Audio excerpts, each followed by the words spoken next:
Satuan Unit Pidana Umum Polrestabes Palembang meringkus 3 pelaku begal yang kerap mengancam korban dengan pisau dan kayu balok. Polisi juga menyita barang bukti sepeda motor hasil kejahatan.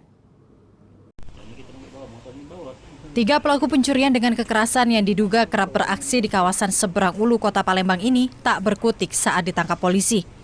Salah satu pelaku bahkan masih di bawah umur dan sengaja tidak ditampilkan polisi. Ketiga pelaku yakni Safran, Rizky, dan JU yang masih berusia 17 tahun. Dari tangan ketiga pelaku, polisi menyita barang bukti 1 unit sepeda motor hasil kejahatan. Modus yang dilakukan pelaku dalam melancarkan aksinya dengan cara menghadang korban yang sedang berkendara. Setelah korban berhenti, para pelaku kemudian langsung menodongkan pisau dan kayu balok. Korban yang ketakutan kemudian menyerahkan motornya kepada pelaku. Usai beraksi, para pelaku langsung melarikan diri. Di 34 Ulu. Modusnya seperti apa dia, Bang? Jadi modus mereka memepet korban dari belakang. Setelah korban berhenti, mereka ngancam pakai pisau dan kayu.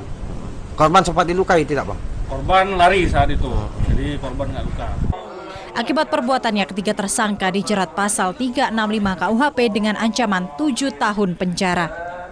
Dari Palembang, Muhammad David, iNews melaporkan.